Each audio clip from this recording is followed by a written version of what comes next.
Now for a Gen Z way to explain this mantra. Yeah. I'll talk about what I felt after I started chanting the Maha Mrityunjaya Mantra. Yeah. A sense of providence or God's blessings on me is the obvious one. Mhm. You feel more of a presence of Lord Shiva in your life. Yeah. Because of that, you feel a sense of calm. You feel the presence of a cooler head than you had before the mantra entered your Yeah. life. But you know how there's this very cliched saying that if you're really searching for love or a relationship in your life, it's probably not going to find you if you're running behind it. Correct. But when you're just living your life and doing your own thing, then love will come chasing you Yeah. when the time is right. You become very aware of that feeling, not just when it comes to love, but when it comes to all the wants and wishes of your own life. Not being too attached to your own wants and wishes. Yeah. Which is why personally, I'm not a very big fan of manifesting things. Yeah. Feel that attaches you too much to Mayajal. Yeah. Just want God, everything else will follow. Mm. Maybe that's a very Gen Z way of explaining it. Yeah. Would you like to add anything? I agree to that 100%. And when you ask me this question, I start to realize the Maha Mrityunjaya Mantra is often associated with the 16 Mukhi Rudraksha, which is often used for Rahu. That attachment that you say, astrologically, astrology is a very easy way for us to identify the self. The use of astrology has been now being used to predict things, predict events, predict, it's not a prediction of events. It's a prediction of tendencies. What is the tendencies of yours? It is a map, not for you to, think about what you will do next, because that is up to you, your karmas. But what are you likely to do? What are you likely to get attached to? The Rahu in your birth chart is what you get attached to. Some people get attached to feelings, some people get attached to alcohol, some people get attached to wealth, some people attached to manifestations. Some people get attached to themselves. Get attached to themselves. That's the biggest forms of attachments, right? So the Maha Mrityunjaya Mantra, like you rightly said, is to get rid of your attachment and then live a more free life. Because when you realize that you're no longer attached to these leech or these things that suck your attention, you become free.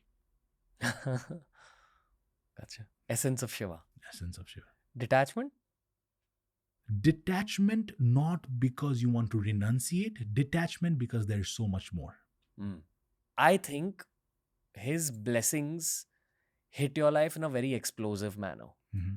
Like there's too much explosivity in terms of the blessings. So your prayers to him are always answered in a heavier way than you've asked. Yeah. That's what I've felt. Yeah. I've actually hosted another very successful YouTuber. His name's Amit Bhadana. Mm-hmm. He spoke about this a lot. He's one of the biggest YouTubers in the world of Desi YouTube. Very respected guy in the YouTube community. He says, he's more of a bhakti path person when it comes to Shiva. He said that he's noticed that whenever he prayed to Shiva for anything, that gift is given to him tenfold. No. It's given to him with such intensity that he loses love for the gift. Yeah. Gets detached from what he once begged for. Yeah. That's a nice way of explaining what Shiva is. Very. Because the cycle, the moksha pradayaka is Shiva. There's a lot of people who come to me, who, by the grace of Lord Shiva, they're sent to me, who want to, who fear renunciation. They say, hey, I want to get into the path of sadhana. I want to wear Rudraksha. I want to go higher. But what if I leave everything? Will there be negative side effects of sadhana? Sadhana, right? Will I leave everything? What if I leave my family?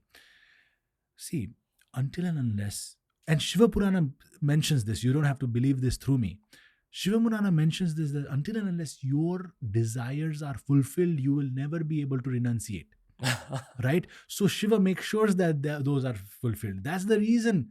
The main thing when Shiva explains Rudraksha is bhukti and mukti. When you read Shiva Purana or any of the text, you will feel amazed that why is a God promising me so much material? Why your success will happen, your material desire will be fulfilled, your life will become. Why is it I should always feel ascetic and be renunciating?